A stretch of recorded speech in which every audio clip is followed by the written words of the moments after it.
and you can see it too. Are we live? Spinning, circle and drain. Internet connection. Oh, come on. I don't have time for that now. Move it. Stop spinning. An error occurred. Wait a moment. And then are you effing kidding me right now? I don't need this bullshit. knock off your fucking crap. Go. Oh, so annoying. I'm gonna freaking blow a freaking gasket. Here we go. Okay, everybody. Hopefully, thank you for joining us. This is a show called Boston Straight Shooter. This is the show we talk about all the Boston sports, from the Boston Red Sox, Boston Bruins, Boston Celtics, New England Patriots. I'm one of the three hosts here with you. My name is Swami Jr. My government name is Frank. Let me introduce you to Kevy Kev, and his government name is Kevin. And let me introduce you to Negative Ned. His government name is Steve. How you guys doing, and how was your Thanksgiving before we jump into it? Good. How was yours, Frank and Kev? It was okay. It was all right. It was filling. Before we dive into the meat of the show and everything else, I feel that since the Boston Red Sox aren't playing, that much, let's get them out of the way, because they're in the mix of a lot of stuff right now. And I'm going to throw it to Kev first, because he is not as great as in depth as you, Steve, and the Red Sox. Kev, I'm not sure if you're aware, but the Red Sox have been in the talks a lot lately. They've been doing, they were in the conversation for Juan Soto. They basically, it's all about money. They've been talking about to this kid, and then they eventually signed Aroldis Chapman. There you go, Aroldis Chapman. Hello, can you see me? Can you see me? Yeah, we can see you. We can see you and hear you. I can't see me at all. But let me hit this button. There you go. Anyway, that's what's going on in the Boston Red Sox world right now. And the crazy thing about this is I listen to a lot of Boston sports talk radio, and people are going back and forth. Kev, do you think the Red Sox are really in this Juan Soto conversation after they made somewhat of a big move by Aroldis Chapman, signing Aroldis Chapman? Do you think they're in some of that, or no? No. Soto's going to command way too much money. Someone's offering him like close to $700, and it's going to. I think the price tag is going to keep going up until he accepts one. Right. So, no. Right. Red Sox, that's the most the Red Sox is willing to be spent, is what they already put out there. That offer. Yeah. I guess the question then would jump into Steve is like, do you think that Juan Soto is even really worth this kind of money? Because I didn't give you guys my matter of fact. Before I throw it to you, Steve, I'm gonna just say out for the record, I don't think Juan Soto's worth. I've seen him play a lot with the Yankees last year. I don't think he's worth the price tag he's commanding, and I think he's just playing each other, one against the other, Steve, so he can get the price up. What you think, Steve? I think he's a top 5 or top 10 player. I mean, he had 40 homers and knocked in over 100 runs. He's a thumper. He gets on base. His on base percentage is over 400. Yeah. That's unheard of in today's game. There's a handful of guys that do that now. But Steve, I don't know if he's worth $50 million a year. Yeah, right. But the price for these guys just keeps going up and up. I mean, the contracts are getting out of whack, insane. I agree with Kev. I think that you're looking at probably close to $700 million, like Ohtani, to get him, which he's not on the same level as Ohtani, so he shouldn't get $700 million. But that's the going rate that these guys are pushing. And it's not just baseball either, not to get off topic, but football players are getting that too. So is he worth it? None of them are worth it, Frank. We can talk about that till we're blue in the face. They're not worth $50 million a year. All right, but here's the question. You hit a nail on the head, Steve, and I want to have this conversation. You hit a nail on the head, right? You have players who are commanding more money. And then since you have players commanding more money, the viewership is going down every single year. You know what I mean? Like, so the play, it's literally looking like this. You know what I mean? Yep. That's the way it is. So what I'm saying is, and I'm trying to get this conversation going, is saying, like, shouldn't the players be more thoughtful of their league, of what's going on? Because as they're trying to. I'm sorry. When did they start doing that? I'm just saying, like, shouldn't somebody just say, you know what, I want to think of the betterment of my team and the league? Because how much money is enough money? $50 million, $60 million a year? It's never enough.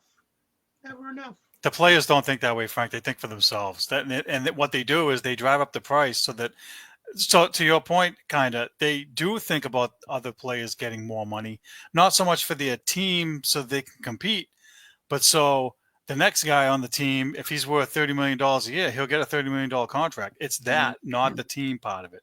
All right, so let's circle back to this, Kev. This Red Sox did lock in a pitcher and everything else. This Aroldis Chapman guy, he's supposed to be one of the pitchers who throws one of the hardest pitches in the league. Like right now, they're saying this kid he has some heat and everything else.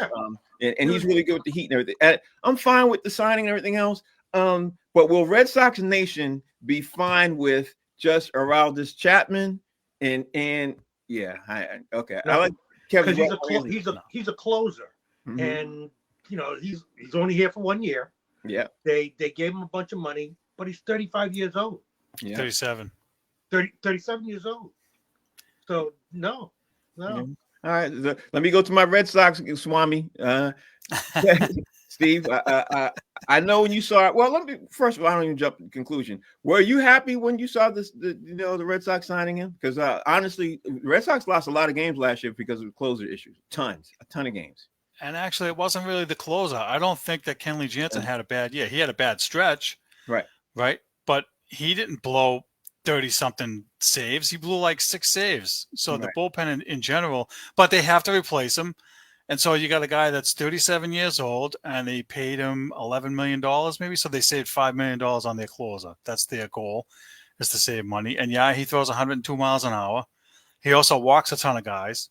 So he's going to be like a 3-ring circus out there, and you can be, screaming at your TV probably most of the year. Listen, it's not his fault.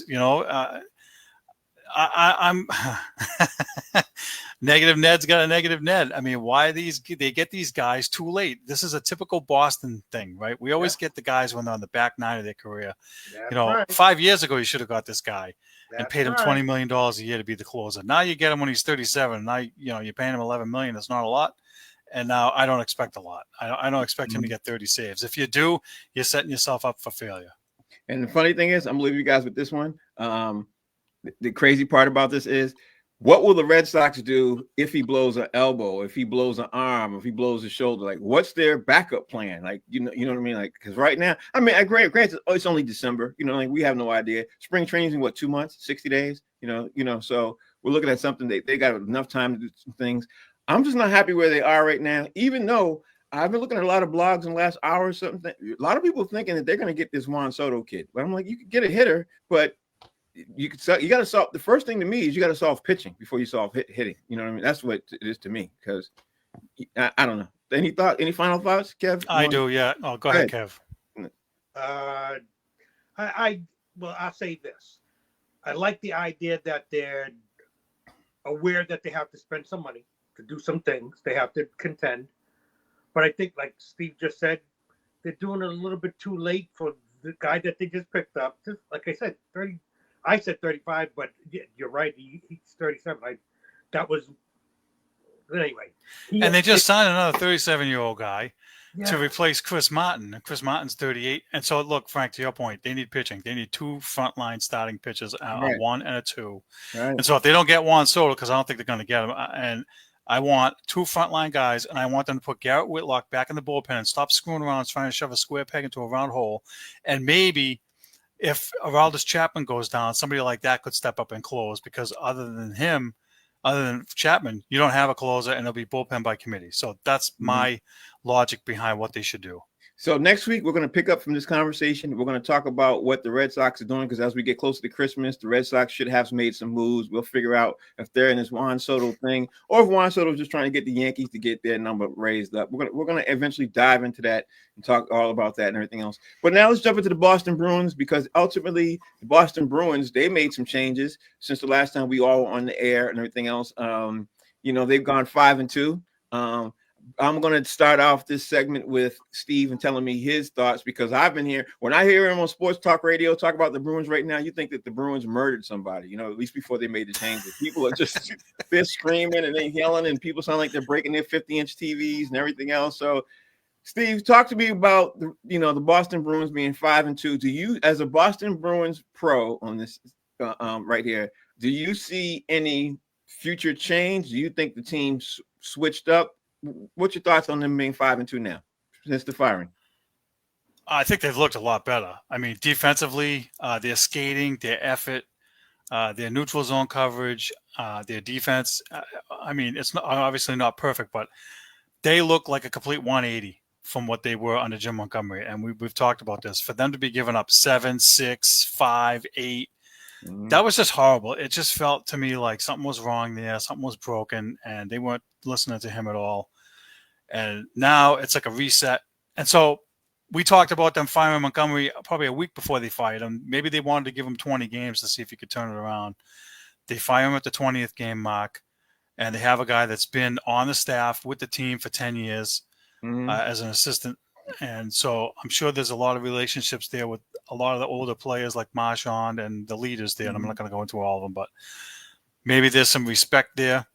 And I think that they, between all of them, they all know that their butts are on the line. And if the coaching change didn't work right out of the gate, or still doesn't work, then changes with the personnel need to be made. And I still think they may need to make some. I don't think that they're perfect the way they are. I think they would admit that. Don Sweeney pretty much said so. So, look, they couldn't have been any worse than they were. They are playing better. It's encouraging. And, the main key issue they have is they can't score. But for them to be last in power play in the league, that's horrendous. The shorthanded goals they were giving up is horrendous. The goaltending that they were getting from Swayman was bad. So, look, 5-2 is good, but if people are trying to sell me that they're back and they're fixed, then the answer is no. You hear, Kev? You hear that? He said a lot there. He said a lot in that little 2-minute soliloquy. He said, I was thinking the Bruins' problem was before the firing. I was thinking that something happened behind the scenes, and they had to clear out the locker room, clear out the smoke, and just change the whole rhythm of what everything was going. Now that you know everything was going on, Kev, now that you know that the Bruins now played, now they're 5-2 since the firing of Jim Montgomery and everything else. Do you think that it was the players or was the coach? Or what are your thoughts on just the team coming together now and being 5-2 in the last 7? Steve and I talked about this a couple of weeks ago, Steve. We felt that. Well, I felt that the coach lost the locker room. They tuned him out. He's a nice. They liked him. They said he was a nice guy, and somebody was there saying that listen, I wish the guys had played a little bit stronger for him, because that's all we needed to do. He's a good coach. He's a good guy. He just lost the locker room. I think there was more to it than that, like a bit more. Yeah, he did lose the locker room, but I also think that it has something to do with Mr. McSweeney too. Don Sweeney, yeah. Yep. Sweeney. Yeah. We'll see what happens with him, because I kind of think that he's going to get chopped. And once they chop him, maybe I think there'll be a resurgence, and they'll have a fire underneath them where they're going to be on all charges. Because that kind of goes back to Steve. That kind of go back to what Steve said. Steve said everybody knows that now their butts are online. They're going to be held accountable. They're going to be held. Listen, if you don't produce, you're going to be fired. You're going to be traded. You're going to make this some kind of consequences like that. But Steve, I'm going to throw it to you and everything else. Sometimes players don't. Sometimes they respond one way out the gate. But when you continue to play nervously, that's always not your best ball. I don't care what sport you're playing. You know what I mean? So are the Bruins going to play, are playing, or will they play nervously, or are they playing more strategically? Are they playing more calm? Are they, which end of the spectrum are we looking at the Boston Bruins as players on the ice? What are we seeing? I think when Montgomery was the coach, they were playing more not to lose. And I think now they're being more aggressive. I mean, they were getting outshot 32-18, 30-something to 12, no shots in the third period and this and that. They've been more aggressive. They're hitting, they're skating, they're hitting. Their passing looks crisper. They just look completely different. They look like the way they looked the last few years, a little bit. Not, again, devoid of the talent issue, but their effort's much better. And so I would say the latter half of what you said is probably more what we should be seeing going forward. And if it reverts back to what they had, a few weeks ago under Jim Montgomery, that's a major red flag. And that's to me, when you change the coach out, then it's a player issue. And so, to Kev's point, if they don't make the playoffs, Don Sweeney's getting fired. I mean, that's just natural. It's natural. They should be a playoff team, but they have to find a way to add some scoring, and I don't know how they can. Topic for later, when the trade deadline comes around. But right now, I'll put it this way: their goals against average in their last 7 games is 1.82, which is really good. Mm-hmm. So they have a lot of low-scoring games: 1-0, 2-1, 3-2. That's going to continue. They have a couple of 6-3s in there, but for the most part, they're going to be playing close games. And if their defense is playing as well as it is, you can expect more of the same. They should be in the hunt for the playoffs. And if they don't make it at the end, I think that's when Sweeney will get fired. If they make it, I think even if they squeak in the last spot, the wildcard spots, he might still be safe. So it remains to be seen. But to answer your question, I think the latter half of what you said is more like what they're going to see. They're not going to be. They shouldn't be playing scared or not to lose. I think that's been reversed now. Right. Hey, Steve, you don't think that it has something to do with Sweeney's antics? I think it has more to do with. I think it has more to do with how he built the team, not so much his character. I think that they're almost like the Patriots. They're lacking some scoring up front. They're lacking depth. His character. I don't find that he says anything in the press conferences that's out of character or out of whack. When the Swayman thing was going on, if you wanted to say Cam Neely kind of lit a fuse there with his comments about, if I had 66 million, reasons to be playing, I'd be on the ice. I think that was just frustration, but I don't know that his comments look, and at some point it's on the players. And so if he said something that reverted to them and said, look, the players got to step up, it's on them, then he's not wrong.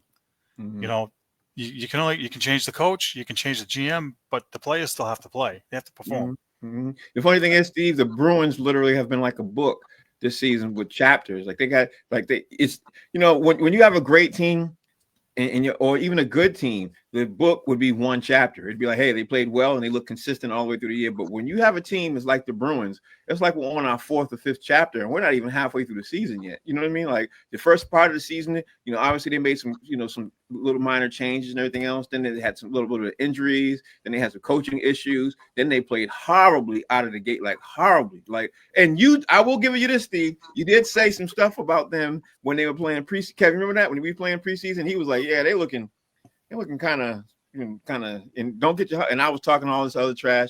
I don't know, Steve. They looked off in the preseason. You could see it. And so, sorry to cut you off. I just want to say this real quick. And I said it a few weeks ago. When the post-game commentators, and I'll say Billy Jaffe because he's the one that said it, he said that they looked in disarray. And so those guys knew in the training camp that something was off, and I have a funny feeling that Swayman not being there had a lot to do with that. Okay, well, you kind of hit the nail on the head with that one. And any final words on the Boston Bruins, Kev? You want anything last you want to say before you move on? Because I have some stuff I want to ask extensively towards the end of the show. So keep going. Just a quick question to Steve. How's this kid Zacha? Pavel Zacha? Yeah. He's an average guy. He put it this way, he has talent. It's just a matter of what they can get out of him. I mean, a couple of years ago when they signed him, he scored 20-something goals. And listen, he should be one of their better forwards. He really should. And there's potential there. It's just a matter of, how they can get it out of him. He should be a 20 to 25 goal scorer all day long. He should be a playmaker. He should be one of their better players. I heard that about him, but it's like... It comes and goes in spurts. That's why. You see a game where he has a goal or a game-winning goal, and then he disappears for a week, and then he comes back and he scores 1 or 2 goals. I mean, they need more consistency from guys like him. Right. All right, so let's move on, guys. We're going to move on. I want to jump and talk about the New England Patriots because, to me, the Patriots played horribly against Miami. I mean, it was I don't know. Did I throw my phone when I was talking to you, Steve, or is it through my? Yeah, Frank was not a happy camper. The angry emojis were flowing freely. Yeah, I was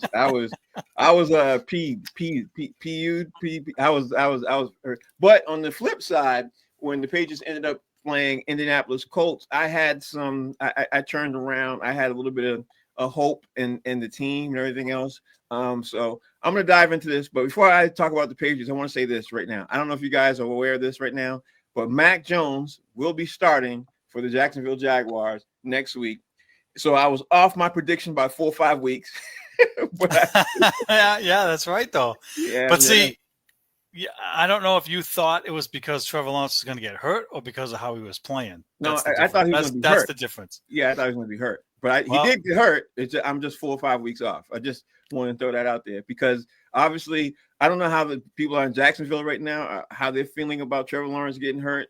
But I don't think it's too many of them, Kevin, sitting there saying, "Oh my God, we're great," because Mac Jones is coming off the bench right now. I don't see too many people being, they're going to get the first pick now. Yeah, they are. Yeah. But what will they do with that first pick? You know what I mean? So that would be more than the Patriots will do with theirs.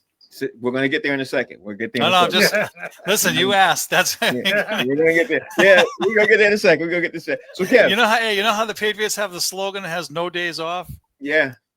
Negative net has no days off. Yeah, I see that. No hours, no minutes, no days, nothing. No. Kevin, the Patriots played horribly against Miami. I think I texted you and you said something like you said, I don't know, something similar to shrugging your shoulders, like I don't know why you keep getting upset and stressed out about them. We know this. We know what's happening. Yeah, but at the end of the day, they flipped it, they turned it around, and they played really well against the Indianapolis Colts. That sounds like wishful thinking. Yeah. But at the end of the day, Drake May did look really good. I mean, I will give he did look good too against Miami. He did look good against. He looked really good against Indianapolis Colts. So my first question to start out this segment is going to be like my same question. I've been starting out with everything else. Is Jared Mayo on the hot seat, and do you think he's got to go? Because I'm going to go out there. I've been saying it for 5 weeks now. Like, he is not head coach material, in my opinion. I think he needs to go. The decisions that they're making are horrible decisions. Even though the Colts game, there was a holding call that the refs and them missed on that last drive that would have ran the clock out and they would have won that game. But, you can't leave it in the hands of them. And he's making too many horrible cuts. So before I jump to you, Steve, Kev, Jared Mayo here or go? Stay or go? For me? Yeah. For me, he got to go. For the team as they are playing right now, and we've talked about this, Frank, they're going to keep him because you said that they're going to give him the 2 years. They're definitely going to see what he could do or give him another year. Me, right. I've seen all I need to see, but who am I? Right. Yeah, no, he'll be there. Right. Now, Steve, what I said to Kev for the last 2 weeks, I was saying to Kev, I was like, Kev, what they're going to do is they're going to keep Jared Mayo. Van Pelt's going to be gone because they're going to blame him. But what their team and the ownership, I don't think is seeing anything. I think ownership is overlooking the fact that it's a whole team structure thing. You know what I mean? I think it bottoms down to the coaching making decisions. I think there's horrible problems on defense. There's horrible problems on offense. And I heard a report today. I don't know, Steve, did you hear this report today that Phil Perry put out about saying that the team was upset with Jared Mayo last year when he was trying to put the offense out there saying, hey, our defensive guys, we're doing our job, but the offensive guys are not. I don't know if you heard that once. Did you hear that, Steve? I didn't hear that. Yeah, that came out today. Phil Perry came out and put that out today. I saw it on Instagram. I was like, wow, that's way causing some mess. And then saying that a lot of the coaches and stuff like that internally didn't feel that Jared Mayo should have been promoted to head coach because they knew Belichick was going to probably leave. You know what I mean? Throwing the ball to you, though, first, Steve. What's your thoughts on the Miami-Indianapolis Colts game? And give me your thoughts on whether Mayo needs to stay or go. All right, so I'll start with the Miami game, and then I'll get to Gerard Mayo after. Okay. I'll just say this about Jonnu Smith. Why can't we get guys like that? I'm trying to tell you. So, listen, there's no way they were going to stop Hill and Waddle, and then you throw that guy in the mix. They couldn't stop any of them. Mm-hmm. The defense has been really bad for the last probably handful of weeks now, and I'll say about 4 or 5 weeks, other than the Chicago game. Chicago game is probably the best game they played. They've been bad since game 2 on. I'm sorry. Go ahead. All right, but that's here nor there. I think that we knew they had no chance of winning when they went to Miami. That's a foregone conclusion. Right. So it's not. Put it this way: it's a tale of two teams too, right? When they came here, they didn't have Tua, and so the game was closer. And then you see what they have down there with Tua, and it's just a complete 180, and they're going to mop the floor with us. As far as Gerard Mayo goes, I think that he's definitely staying. I don't think they're going to get rid of him. But I do think, and I'm going to opposite you, I think that offensive coordinator is going to stay. Mm-hmm. I think the defensive coordinator is going to be replaced because for some reason, there's something missing that's not registering with the players. They seem to not be communicating properly, and they couldn't stop a nosebleed against Indy. It's one thing when you do it against a good team like Miami or another good team like Buffalo or something like that, but when you get a touchdown or a field goal, and then you let the other team come right down and get it, and then you get something, and then they come back and get right away, you can't have that. You have no breaks for the defense to get rest or put the ball back in the offense's hands. They've just not lived up to par at all, and it's disappointing. And let me say this, Kev, you're telling Frank not to get upset, but I do the same thing he does. I yell at my TV, get him. What did you do that for? Whatever. Like, I get into it too because it's right there. Like, we want them to win the game, and they're beating themselves. That's the problem. In a game against the Colts, that's the point. They're beating themselves, and their game is winnable. They should have won that game. There's 4 games at least minimum, and we don't have to go through them all, that they should have 6 or 7 wins right now. They shouldn't have 3 wins. And you could literally say they could have even had 8. Honestly, you could have had a conversation saying they could have had 8. Well, when you're averaging, I argued with somebody on Facebook about this. That comic I was arguing with, the comic from Boston. I was arguing with him about this. He was telling me, well, I'm a Boston homer. I'm a bandwagon. I'm only happy when they're winning anything. I said, no. I said, I was happy when the Patriots were losing, but when Bill Belichick came here in his first year, because they weren't beating themselves. They had talent issues, but they were doing everything right, and you could see they were building. Right now, my issue with the Patriots is they're beating themselves. When you're averaging 80 to 95 yards and penalties alone, and you could move the ball. Kev, I don't know if you saw the game. They were throwing the ball. They were moving the ball. Drake May was playing phenomenal. But after he would bust for 20 yards or 25 yards or he'd make a great throw, have to play up. I don't know. I lost count. There was at least 7 plays when they broke out and they were doing something, and the ball had to come back. They had 7 plays at least, and the ball had to come back because of offensive holding, false start, something along the lines that came along the line with the offensive line, and they were breaking out. So every time they took 1 step forward, they took 4 steps back, and 1 step forward, 4 steps back. I'm not even talking about the field goal. That if they had hit that field goal, because special teams played horribly too. If that field goal had gone through from the 7 or was it the 10-yard line, Steve? It was so close. 25-yard kick, dude. I posted it. He made a 54-yard field goal right down the middle. Right? Yeah. And then he shanked the freaking 25-yard one, and he's looking at the ground. And I'm like, dude, what are you looking at? There's nothing down there. Yeah. It wasn't like the other game where you was watching. I don't know if you guys was watching, like the Kansas City game when the kicker hit the ground and then the ball, and he missed a 55-yard field goal, something like that. That could have won the game. It wasn't like that. It wasn't like, it wasn't no issue. You have special teams playing horribly. Defense is playing really bad. Offense is playing really bad, but you have one guy that you could build around, and it seems like they're doing some horrible things to build around this guy. I don't know. Kev, tell me, what's your thoughts? Who do you blame for that? Who do you put that on? That's why I blame it on Jared Mayo. I think Jared. No, I blame it on Elliott Wolf. No, I blame it on the front office for not giving those guys more talent on the offensive line. That's a bleep show. Listen. Sorry to cut you off. Right. How many penalties did Vidarian Lowe get? 4? 5. Do you know that left tackle is not his natural position? Yeah. Who's to blame for putting him over there? The coach or the guy that picked him? I think it's the coach. I think it's the front office. They looked at it and maybe it's collective. Sorry, Frank. Maybe it's the coach and them, and they had a meeting and they said, okay, we're going to draft this guy even though he's a god, and we're going to put him at left tackle to replace Trent Brown. Possibly. That's a whole whatever you want to call it, but that's those kind of decisions.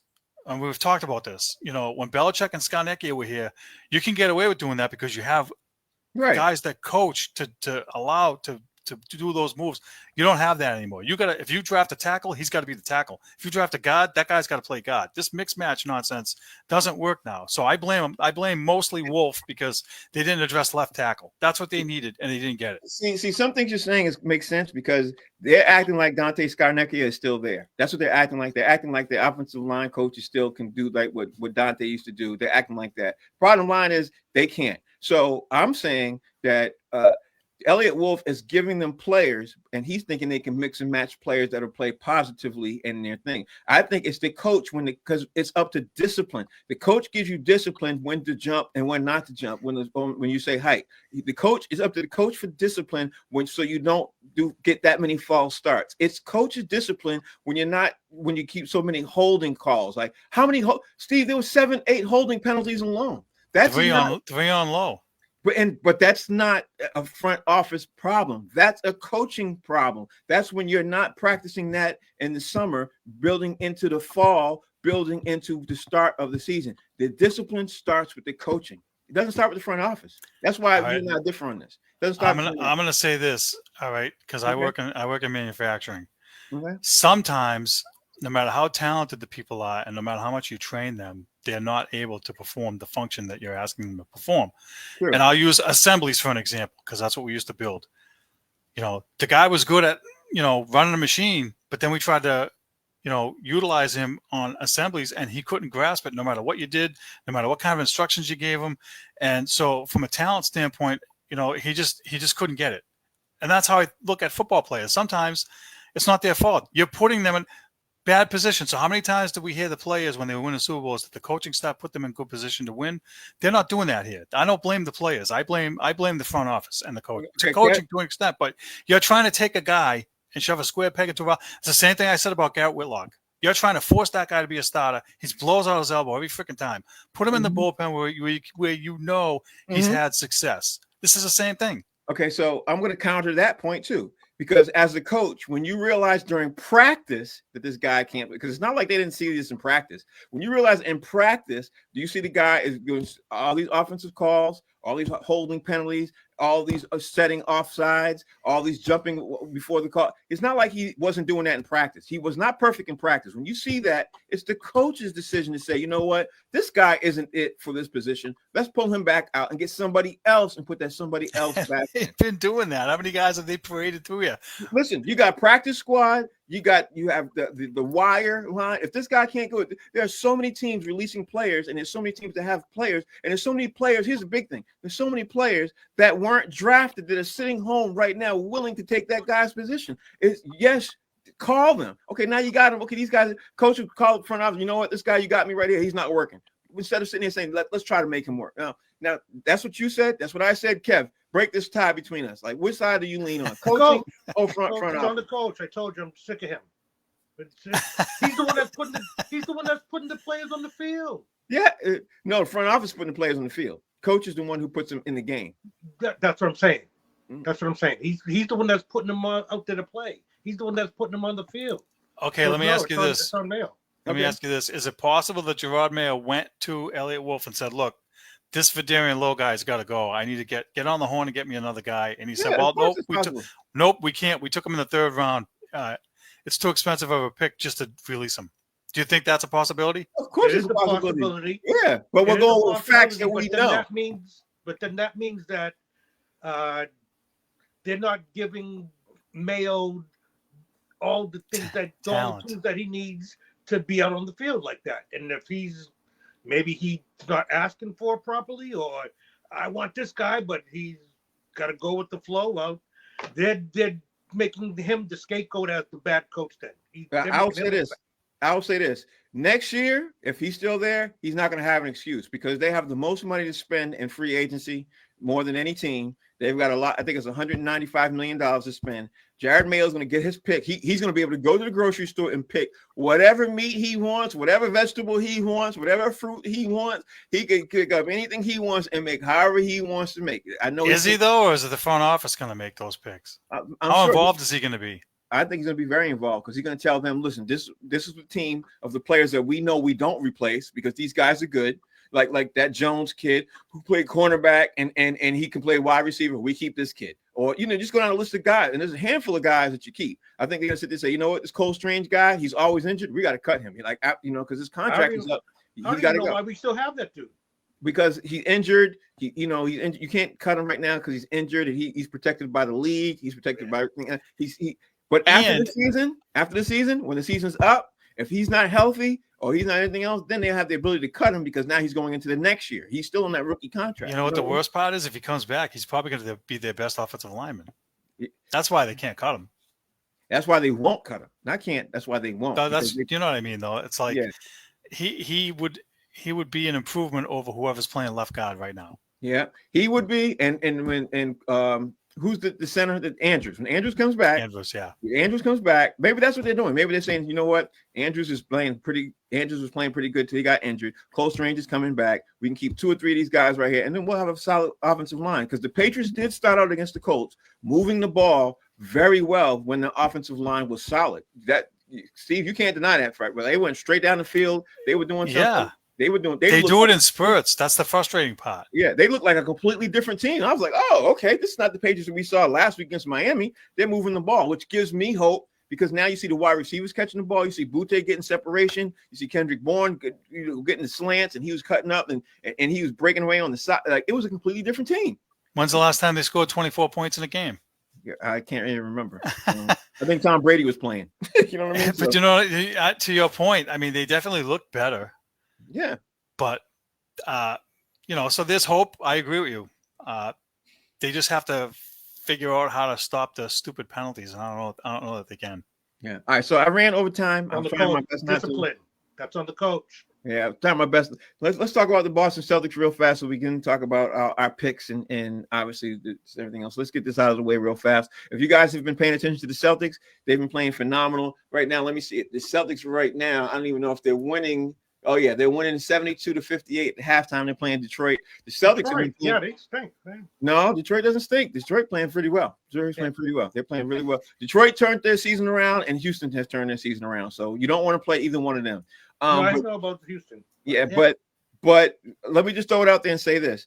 The Celtics, when they played lazy ball, that lazy ball cost them, obviously, playing in the cup because they got beat by Atlanta.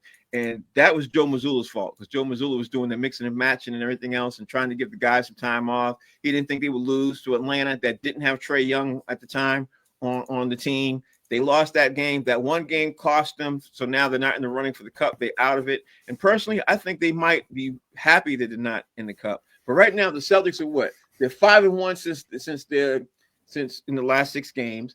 They're out the cup. But the talk of the Celtics right now, Kev, is Peyton Pritchard. This kid is on fire. And I'll be the first person to say, and Kev, you remember, I hated Peyton Pritchard. 18 months ago. You remember what I said. I don't. No, I don't. No, I don't. That's how I do that on purpose. No. Whenever he's right and he wants to rub it in. Frank we're going to change your name to Selective Swami Jr. There you go. Okay.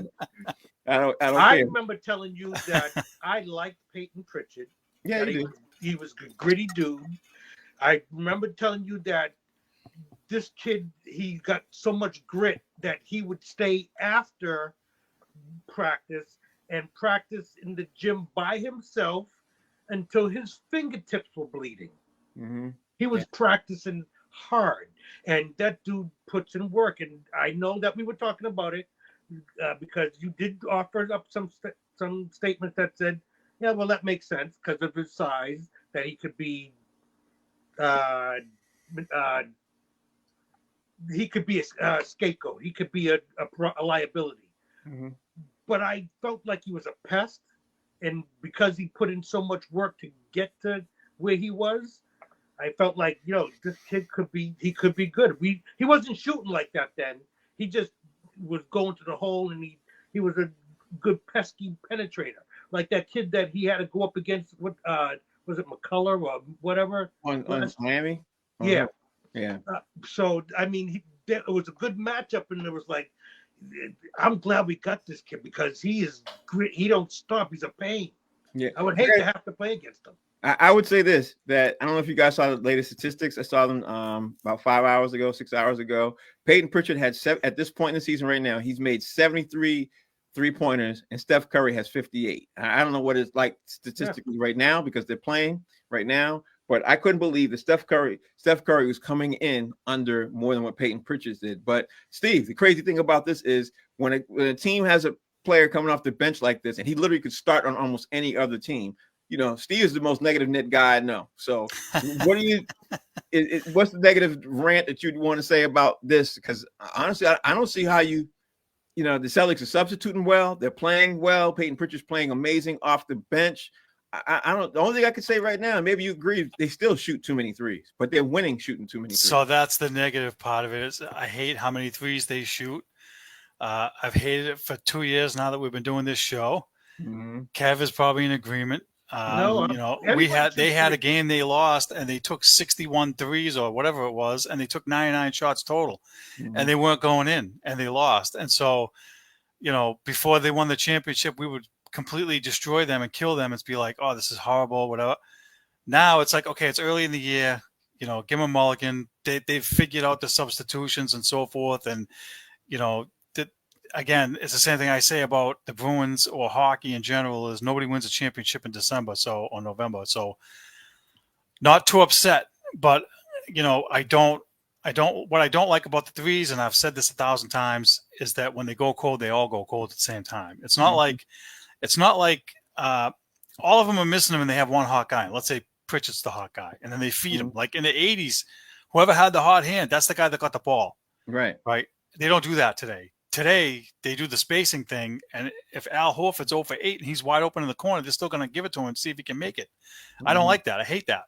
I have to agree with that one, Kev. But I will say this, Kev, when Kristaps Porzingis came back, they did start playing a little bit more inside out. Just not a lot, but they did space more. They did space better. Kristaps Porzingis does make them the scariest team in the league, though. If he can get back to where he was, I don't know. Kev, what you think? I agree with that, but harking them back a little bit with the Peyton Pritchard thing, or not just him, but them shooting threes all the time. That's how the league is right now. Everybody's shooting threes. That's the makeup of NBA basketball right now. But they don't shoot 50 or 60 of them like the Celtics do. They shoot like 30 maybe or 35. I haven't seen too many games the Celtics played against where the other team shot the same or close to what the Celtics shoot. If the Celtics shoot 50, I don't see the other team shooting 45. I guess that's what I'm missing. But Steve, you don't see that because the other teams in the league don't have that many great shooters on one team either. You know what I mean? There's a lot of teams. The Celtics have the best team who have the best amount of 3-point shooters on their team, which is the reason why they space and they pass the ball and they allow them to shoot because the thing is this: the starting 5 shoots 3 very well, and their bench shoots 3s very well. On most NBA teams, their starting 5 shoots 3s very well, and after that, you might get 1 player, maybe 2. After the first starting 5 with the Celtics, you can go to the next 6. That's like I watched the game last night with Miami. You had a guy come off I forgot this rookie's name. He was 11th on the depth chart. He came in and he was shooting 3s. I was like, okay, well, at the end of the day, and they were going in. The Celtics were up by 25. Most of the whole game, you know what I mean? I think they even went up to 35. So, what can you say? Peyton Pritchard came in and hit 6 threes, 7 threes and a half. I don't know. I mean, there's not too much you can say about the Celtics negatively. You can say right now that the only bad thing is I really wanted them to win the midseason cup and then win the world championship, but their focus isn't on that midseason cup. They don't care about that. I don't care about that either. That whole thing is stupid anyway. We've talked about this before. I don't like it at all. I think it's a waste. Honestly, it's a way to draw interest in the NBA, and that's where they're going. Now, let's switch gears real fast before we get into, obviously, this stuff, because I wanted to jump into this and everything else and talk to you about this. Kevin's going to like this part, and I'm being sarcastic with this. LeBron James has been playing horribly in the last 10 games. He hasn't hit a 3-pointer in the last 10 games. He's 0 for 19 in the last 10 games. People right now are really upset with what's going on in the league with LeBron getting so much attention. The Lakers called up his son again. Meanwhile, they had Bronny. Meanwhile, they had a kid who's on the Lakers mini squad. He literally was averaging 25 points in the G League, the game. 11 rebounds, and they didn't call him up. They called up Bronny James. So I guess my question, I'm not even going to ask Kev this because I'm going to ask you, Steve. Please. Does it sound like favoritism to you? Go ahead, Kev. Go ahead, Kev. Is this your king?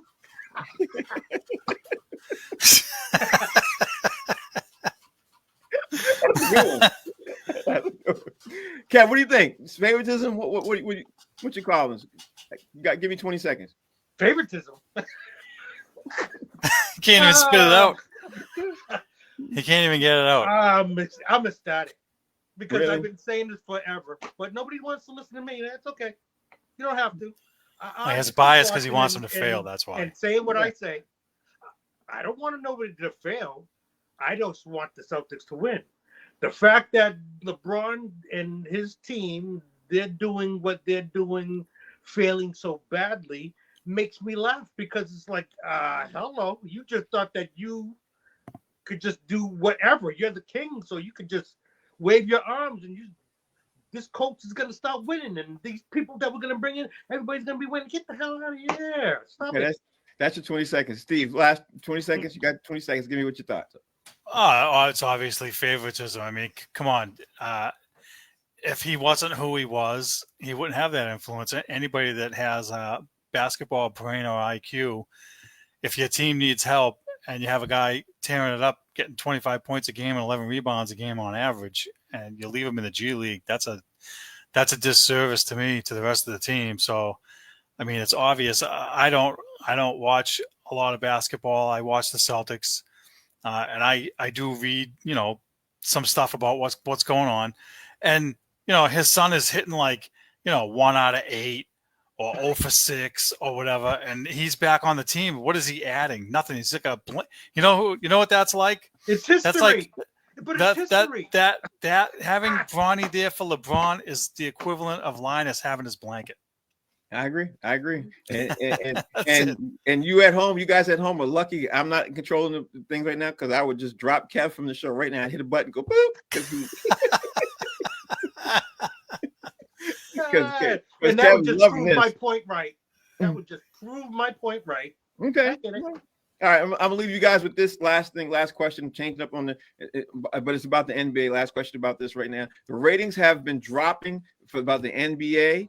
Right now when they're doing this, they're doing the cup, right? But the NFL's ratings are going through the roof because they're adding more players and stuff like that to TV shows, and they're adding more stuff to Prime, and now NFL games are going more on Netflix, and you know what I mean? Like they're doing. So I guess, Steve, I'm gonna start out with you and give Kev the last word. Everything else. Do you think the NFL and the NBA are both doing it right, and it'll correct itself, or what's your thoughts on the business of sports right now as we're going towards, this streaming world right now? What's your thoughts?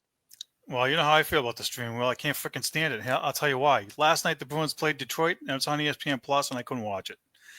Another rant for another. Yep, ESPN Plus. I don't have ESPN Plus, and I'm not paying $10 for it. We've been through this already. I already had a rant about it. I'm not gonna take up that time here. But I do think that the NFL, obviously, they market the players, right? The NBA markets their players, but if the product isn't good, people aren't going to tune in. So, in my case, I'm not going to watch NBA basketball because if it's just going to be a 3-point shooting contest the whole time, it's not entertaining to me. Right? The NBA Cup's not doing anything for me. And I can turn on any channel, TNT, ESPN. I can see LeBron James. I can see Jason Tatum. I can see Giannis. Football does it. Their stars are all over the place. Baseball, they do try to market the stars, but the game is so boring and their league is so out of touch with the fans that they're just starting to come around with changing the way things are. And hockey, they don't market their stars good enough. There's no way. Again, I'm circling back. Last year, the Bruins played Edmonton. Connor McDavid, best player in the league, MVP. He's the closest thing to Gretzky that they have. And I couldn't watch it as a hockey fan because I think it was on some stupid freaking streaming service. So I don't like it. There's other factors. Again, I'm not going to get into it, but the streaming thing is very frustrating to me. I know that's the way they're going, but I mean, how many do you have to have? Wrestling's going to Netflix now too, and I love wrestling. So how many more streaming things do you have to have? I mean, that thing's ridiculous. But to your point, yes, the NFL is doing it correctly. I think the NBA markets it correctly, but the product isn't good enough to hold people's attention. Well, so Kev, I'm gonna leave you with the last comment on this before we move on this, and I'm gonna ask you: do you think that the NFL is doing well because there's more parity in the league? Because it seems like now, I mean, honestly, in the NBA, there's 2-3 really dominant teams. In the Major League Baseball, there's 2 or 3 really dominant teams. I don't know about hockey. I can't say it for certain for hockey. In the NFL, the teams that are dominant by about that much. You know what I mean? I don't know if you can't, like, they're dominant. You know what I mean? You've got the Eagles, you got the Lions, you got Chiefs, the Bills. Chiefs Chiefs are not dominant. Chiefs are barely winning. I'm talking about dominant. Like, they're winning, like, no matter what, they're kicking at your ass the whole time, the whole game. The Chiefs have been lucky, and they squeaked out 7-8 games by luck. So do you think it's that way because the dominance level is so, people just have no idea? I think it's the first year. I have no idea who's going to win the Super Bowl. You know what I mean? Every year by this time in the year, every year for 25 years, I have an idea. You know what I mean? This year, I can't say for certain. Which way? Kevin, I'm asking you. What's your thoughts? What do you think? Give me your 2 cents. I think that, well, as a fan of all sports, I believe that people are checking out of basketball because it's a bad product right now. Even we just mentioned it a little while ago. They're shooting every team. Not all of them are good, but every team is shooting threes. There's no more like real defense anymore. The product is not good. And again, Killmonger, the king that has been there leading and basically putting the league on his back, is being exposed right now. So no, the product isn't good. Football, America's game, they're still doing what they're doing. It's just that, we're having a mix up of the teams that are winning now. Detroit's winning now.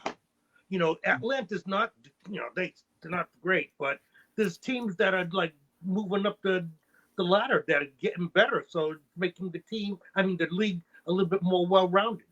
So it's designed that way. Yeah, it's designed. Yeah, the parity. I think it's the parity in the league. I think that helps and everything else. But anyway, I'm looking at the time. Steve, you want to start me off right now with the poll questions?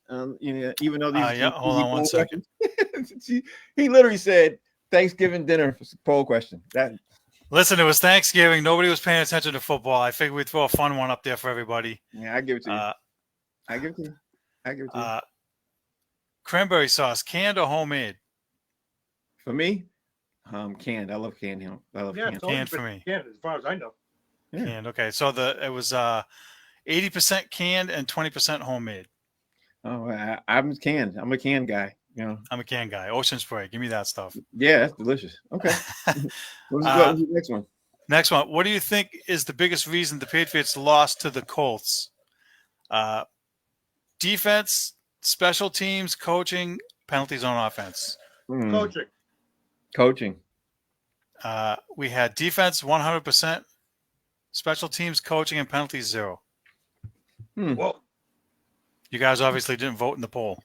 Nope. Sure didn't. So I didn't even see you guys had coaching. I had defense, and I'll say why is because they just played so poorly. They were absolutely horrible in that game. But you're forgetting the coach's decision, and I don't want to. I know. Okay, all right. So I don't even go there. We can move on. Yeah, we got it. Coach made a couple of decisions. We already covered that. That got to that point. Okay, all right. Keep going. No, that's it. Those are the only 2 we had. Oh, okay. All right. So now it's time to move to the prediction of the week of how we did. And I look like I sucked this week. So we didn't have any last week. We didn't have any. Me and Kev were on a couple weeks ago. We went off the rails and we didn't make any. So okay, we lost. We didn't stay on track, Frank. Sorry. Okay, so well, now we have this week's predictions, or you want to get to the picks first? Let's do the picks. All right. So the picks. Last week's picks. Let's see.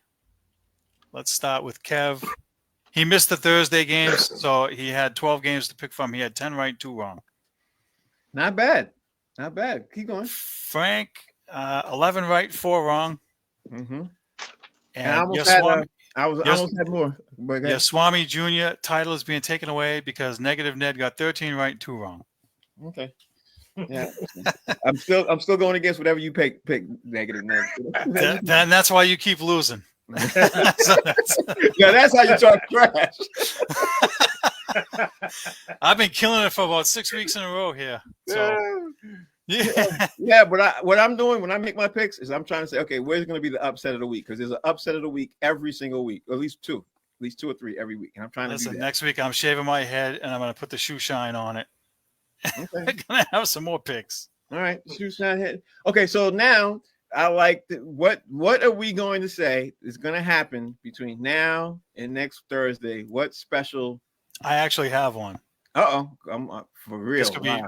You're probably just gonna be like, oh, that's not nothing. But I say DeMarcus Covington is relieved of his defensive coordinator duties and Gerard Mayo takes over. That's not a bad one. Yeah, it's not bad. I'll say, wait a minute, Kev, do you have one? Wait a minute. Steve, are you done? You got any I'm more? done. Okay. Kev, you got any? Well, no, not really, because I think they're kind of basic. The only thing I was gonna pick was tomorrow Detroit over freaking Green Bay. But I think that's a given. Everybody's gonna say that. I don't know. Green Bay's playing really well. All right. You gotta think about those are the picks we'll make for the week. Right. Yeah. Right. All right. So I'm gonna go with Mac Jones is gonna come out and get murdered. Well, that's not a stretch either. I know. Yeah, my book too basic. Come on now.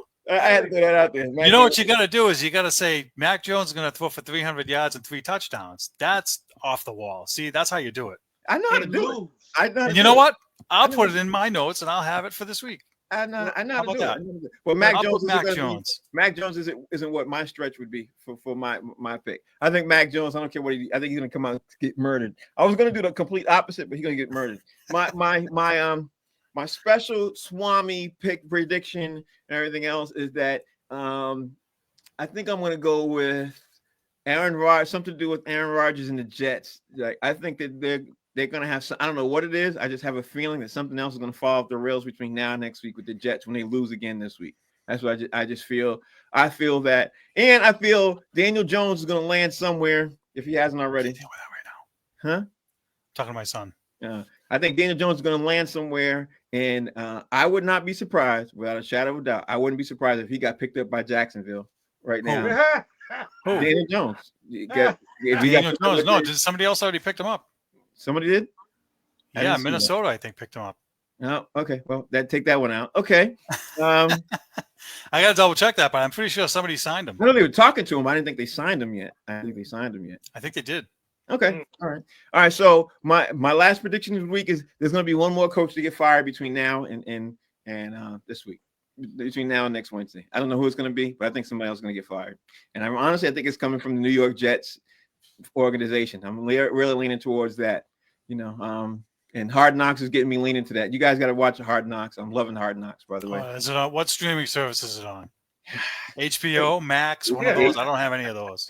HBO Max. And I'm not paying for either one of them.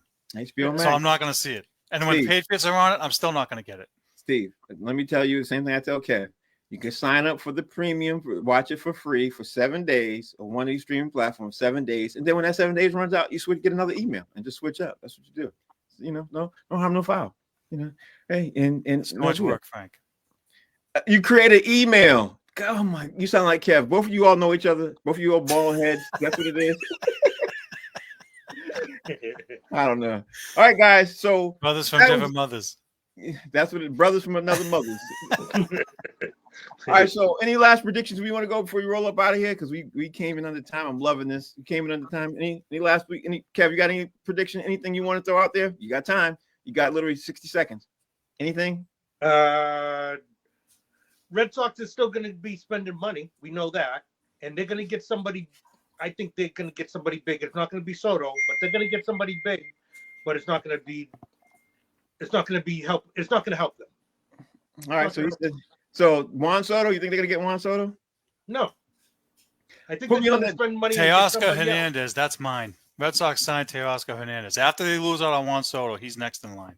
Steve, put me down for Juan Soto. I think the Red Sox are going to get Juan Soto. Put me down for that. Really? Yeah, I think so. All right, I've been hearing too much about that. Hearing too much.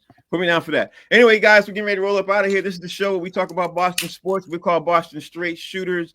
I am your host, Frank. Also go by Swami Jr. My man Kev is up there with you guys. Kev and Steve up there, known as Negative Nev. He's up there. You guys take us home. Steve, take us home.